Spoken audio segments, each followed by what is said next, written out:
All right. So now we're thinking about number 5, characteristics of a contract. And we're really kind of building on topic 4, the elements. But these are the characteristics of the contract. It's a slight difference, but basically we just want to know what these vocabulary words mean. So again, I'm going to throw in a lot of vocabulary again in this topic. I have 4 key terms I want to know, and I'll take some time to explain each of them. So for the first term, we have conditional, right? So insurance contracts are conditional because certain conditions must be met by all parties in the contract, right? So, for example, right, benefits, right, depend on the occurrence of events, right? So for death benefits depend on the occurrence of death, right? Maybe health payments or claims benefits depend on, accidents, a certain accident, right? That was not excluded in the contract. Okay, so it's all conditional because certain parties must be met before the benefits are paid out.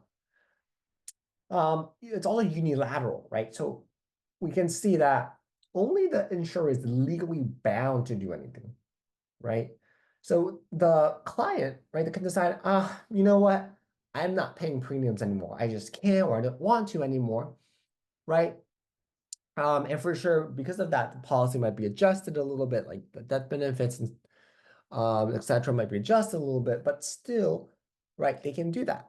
But the insured, they can't be like, even though the insured passed away, right, under normal circumstances, I'm not paying the death benefit. That can't occur because the insurer is legally bounded, right, legally bounded to pay that.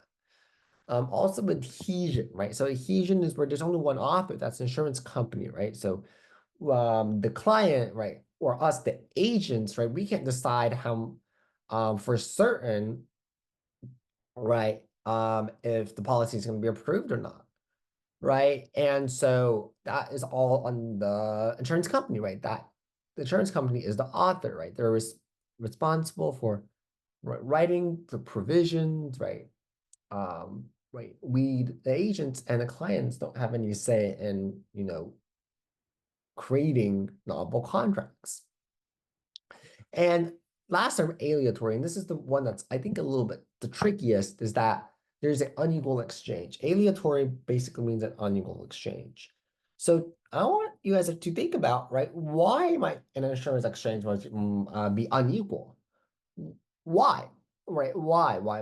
Well, let's take a look. For example, right, let's just use something more dramatic, right? But we'll just make the point. For example, we have Josh, right? Josh is a client, right? And he has only paid premiums for 1 year. So maybe he's only paid like $2,000 worth of premiums.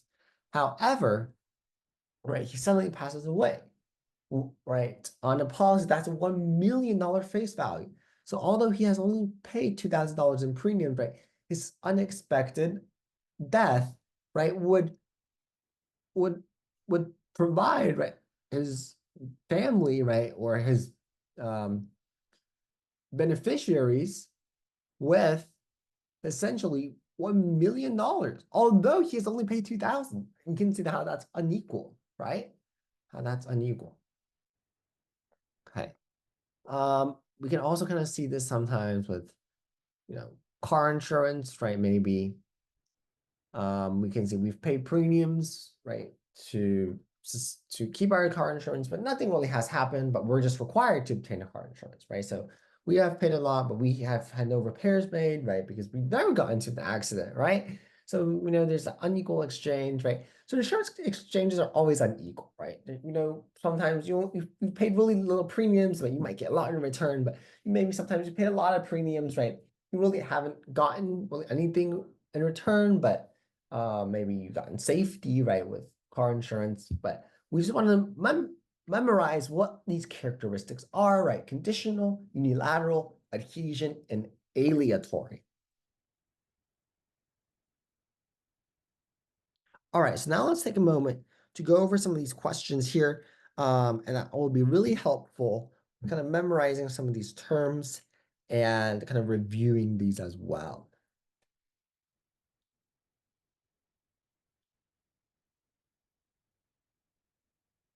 All right. So for number one, health insurance policies are offered on a take it or leave it basis and referred to as which of the following types of contracts? This would be D, right? Remember, there's only one author. That's what adhesion means, right? So the insured, right, can either take the policy that was written or leave it, right? They can decide whether to keep the policy or leave the policy, right? Because although they don't have a say in, okay, the provisions of the policy, they can decide to either, right, apply and take the policy or leave the policy, okay?